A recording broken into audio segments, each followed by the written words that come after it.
بسم الله. اليوم ان شاء الله غادي نقدموا ولا غادي نوجد معكم كسكسو بالتفايه والخضره اللي كيجي بريستيج. عندي هنا اللحم قيمه واحد تقريبا 2 كيلو ديال اللحم اللي من جهه الكتف. غادي نصبوا من طبيعه الحال واحد البصله كبيره مشنطه، وهنا عندي بصله ديال التفايه 2 كيلو ديال البصله. ان شاء الله غادي كما غتشوفوا معايا الطريقه. التوابل اللي غنحتاجهم: عندي الخرقوم، عندي سكينجبير، عندي البزار، عندي السمن، عندي دويمه ديال الزعفران، اللي عنده زعفران الحر يمكن ليه يضيفو، عندي مليحه، ومن طبيعه الحال خاصني غنزيد زيت الزيتون وزيت المائده المصيب وعويدات ديال القرفه وانتم معايا. بالنسبه للبصله غادي نضيف عليها واحد الكاس ديال الماء، وغادي نخليها تتسلق باش كتسهل معايا. ملي كتنزل البصله مزيان عاد غادي ان شاء الله نزيد عليها التوابل ديالها. صافي غادي نسد عليها دابا في الكوكوط، نخليها حتى كتنزل، وديك الساعه كتسهل علينا المراحل. غنبداو على بركه الله. غنصبوا اللحم ديالنا، الاحسن يكونوا طروفه كبار. هاد الطريقه هذه باش ما ونصبوا اللحم بوحدو باش ما يبقاش يتلف لينا في الطنجره. غادي نضيفوا هنا قيمه واحد ديال 2 ديال البصلات اللي هما مشنفين. هنا عندي كاس ديال الزيت غير ديال اتاي مخلط ما بين الزبده عفوا ما بين زيت الزيتون وزيت المائده. وغادي نضيفوا دابا كما كتشوفوا سكينجبير، واحد معلقه كبيره ديال الخرقوم. هنا الابزار واحد المعلقه كبيره مع مرش. غنديروا هنا شويه ديال السمن والملحه اللي هو الملحه على حسب الذوق، وهنا دويمه ديال الزعفران. ما غاديش نضيفها دابا تيتقلى ليا دابا اللحم ان شاء الله. وهنايا كما كتشوفوا الحمص اللي مرطبه ليله كامله. ملي غادي يتقلى ليا هنايا المرقه ديال اللحم وغادي نروي، غادي نضيف الحمص معاه. ملي نزلت ليا البصله على هذا الشكل هذا في الكوكوط، غادي ندير لها عويدات القرقه دابا، وغادي ندير لها التوابل كاملين اللي درناهم في المرقه. معلقه ديال الخرقوم كما كلمت لكم مع عمراش،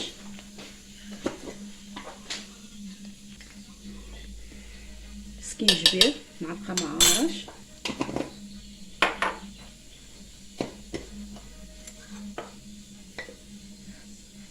شويه ديال الابزار،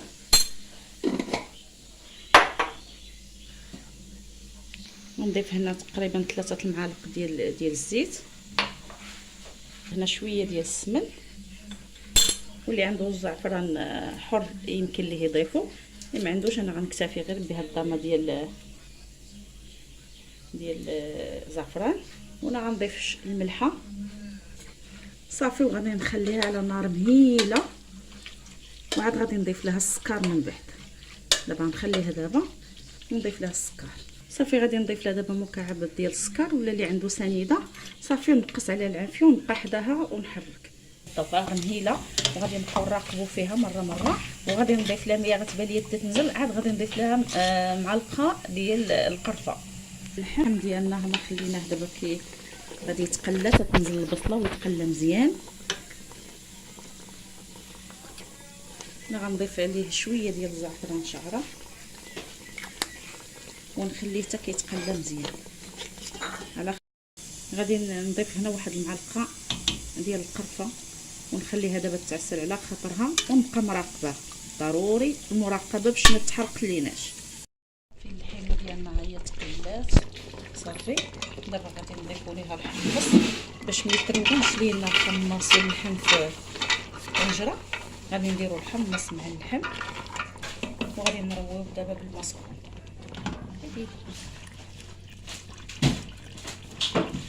غادي نديروا المرق كتير، حيت غادي ناخذوا منه الطنجره اللي غادي نصبوا فيها الخضره باش كتجي حتى هي لذيذه.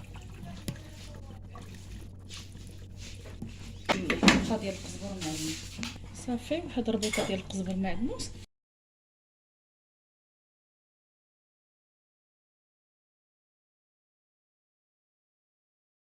بالنسبه للخضيره راه عندي هنا الخيزو، عندي اللفت المحفور كما كتشوفوا، هاد اللفت الصفار والبيض، القزبر والمعدنوس ضروري، والقرعه الحمراء والخضراء. وهنا عندي بما ان هاد القرعه البصله الخضاريه موجوده، راه درت وحيده من هنايا ودرت وحده هنا مشنفه باش نصبوا، ومطيشه. والزيت من طبيعه الحال غادي ندير زيت المائده وزيت الزيتون، وان شاء الله تشوفوا الطريقه. ضروري راه لي شو راه هو كاين. بسم الله.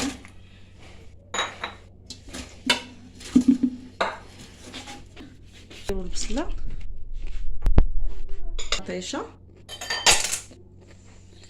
غادي نضيف هنا الزيت، وغادي نزيد زيت الزيتون بطبيعه الحال والتوابل كامله اللي درنا. نضيف نص ديال الكاس ديال زيت الزيتون، ومن طبيعه الحال التوابل كامله،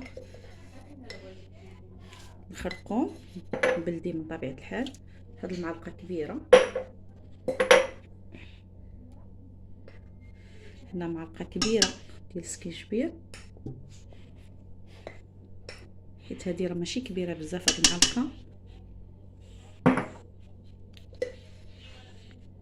معلقه كبيره ديال الابزار،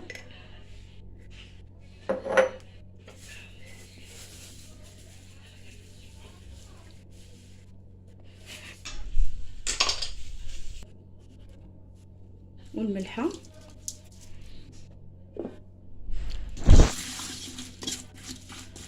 نخلي هادشي دابا فوق النار يتقلى، وغادي ناخذ من المرق اللي درتو في اللحم باش كيبقى نفس اللذه فيه. بالنسبه للكسكسو كما كتشوفوا هنا عندي كميه كبيره، غادي ندير عليه واحد 4 كاس ديال زيت الزيتون، وغادي نلبس هاد الكسكسو كامل بحال هكذا بالزيت. كيجي الطريقه سهله.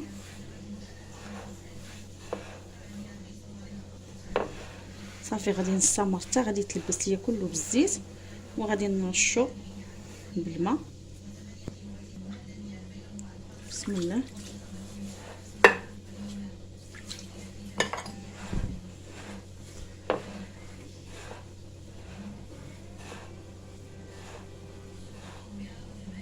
صافي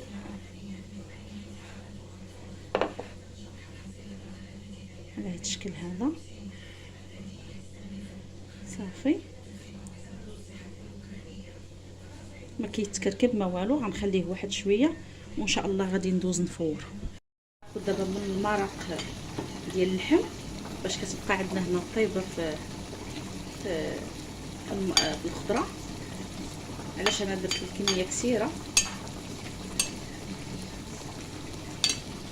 شوفوا غادي نضيف هنايا المرق كما كتشوفوا راه تقلات الخضره، البصله ومطيشه تقلات. غناخذ من هذا المرق هذا، وغادي نحط الخضره ديالي باش نفور الكسكسو. صافي غادي نضيف دابا الخضره ديالي في البرمه باش ما ترونش ليا الخضره، علاش حنا كنديروا هذه الطريقه هذه، تنديروا ليه الشو، نديروا الجزر،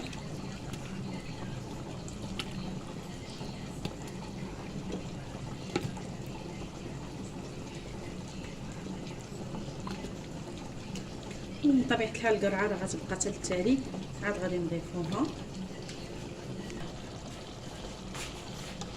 حزمه ديال القزبر والمعدنوس. صافي ونخلي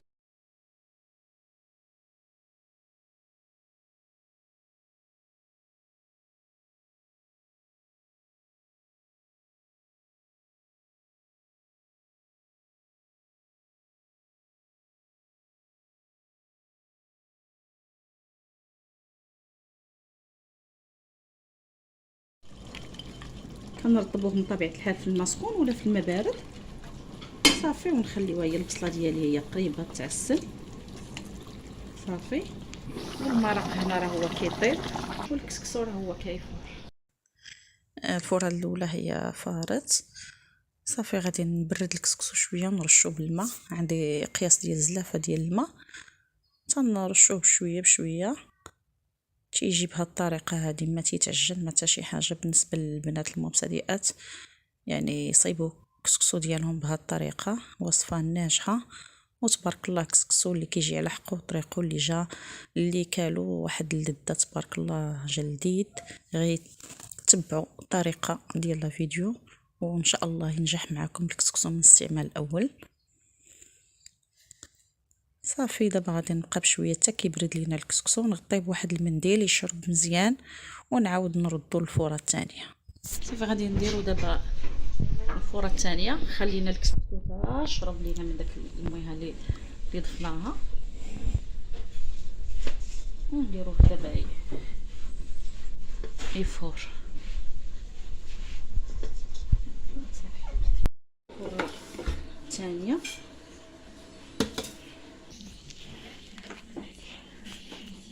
غادي نحلو الكسكسو كما كتشوفوا. صار دابا الفوره الثانيه غادي نديرو الملح، قياس ديال الملحه، وغادي نرشو بالماء.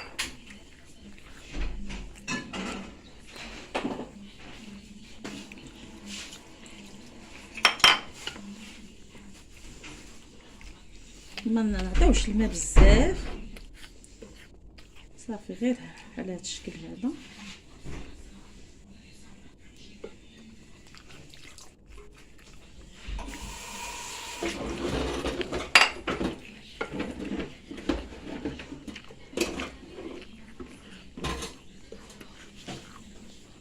صافي غادي نبقى نحلو على هذا الشكل هذا.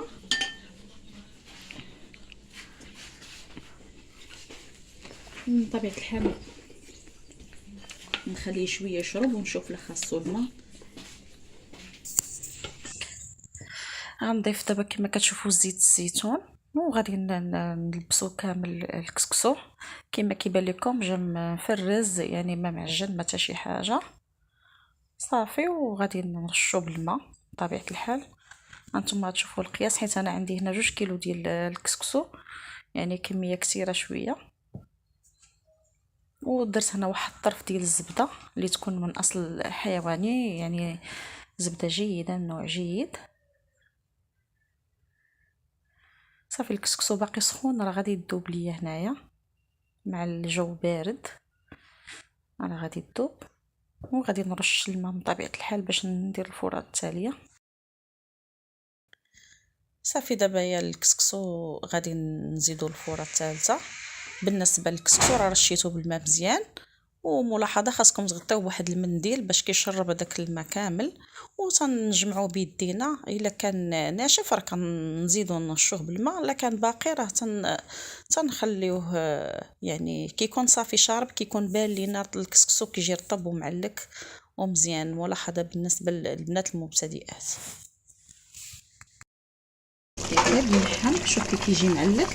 وخديت من المرق ديال الكسكسو وخليته دابا طيب على خاطره باش ما يترونش ليا الخضره مع اللحم. بالنسبه للكسكسو صافي دابا راه غادي ان شاء الله غادي نسقيوه. صافي راه الفوره الثالثه هذه كيجي الكسكسو مفرز معلك تبارك الله كيجي زوين. بالنسبه للبنات نذوقوا الملحه، نشوفوا الكسكسو نذوقوا واش خاصو شويه الملحه كنضيفوها. صافي وضروري تنحلوا الكسكسو على هذا الشكل هذا باش نسقيوه. صافي على هذه الطريقه هذا، وتنقادوه بيدينا من طبيعه الحال. ونضيفوا هنا اللي كيبغي السمن يضيف شويه ديال السمن. صافي هنا المرق كما كتشوفوا راه جا معلك، اللحيمه طابت بوحدها، هنايا الزبيب راه تا هو تعسل وطاب. كنزولوا دوك العويضات ديال القرفه، والقريعه ديالنا راه هي طابت. صافي والمرق خاتر، واللحم تبارك الله واحد المذاق فيه. كسكسو جا على حقه وطريقه. صافي تنسقيو الكسكسو ديالنا ضروري تنسقيو غير القياس، يعني ما تنمرقوش بزاف. ايوا نتمنىكم تشوفوا هذا الكسكسو تبارطاجيوه مع احبابكم والبنات اللي معايا في القناه. تنقول لكم تبارك الله عليكم على الكومونتيرات الزوينين من طبيعه الحال اللي كيحفزوني وتعطيوني دائما تشجيع. وبالنسبه للبنات الجداد حتى هما يا مرحبا بكم قناتكم هذه.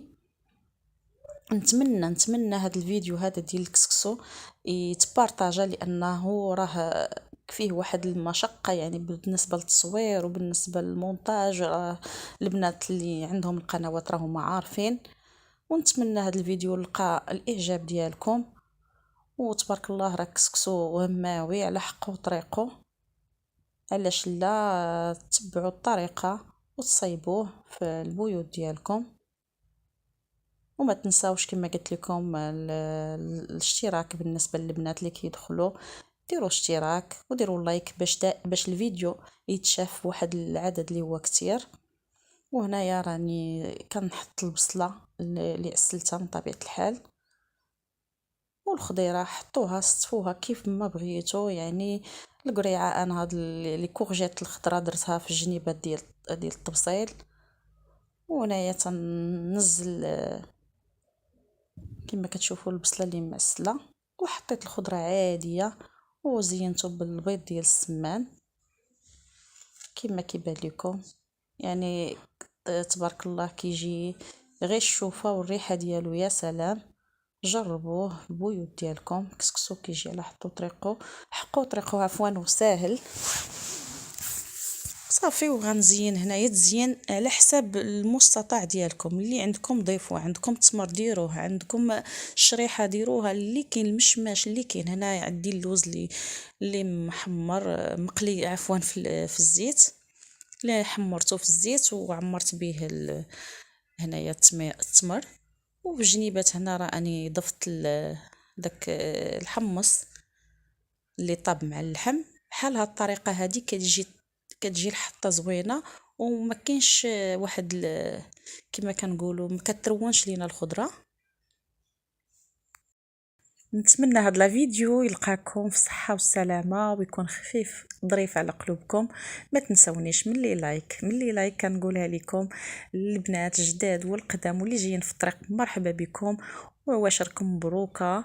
ونخليكم في راحه الهنا، في راحه الله والهنا والسلامه وراحه البال وفرجه ممتعه. والى اللقاء.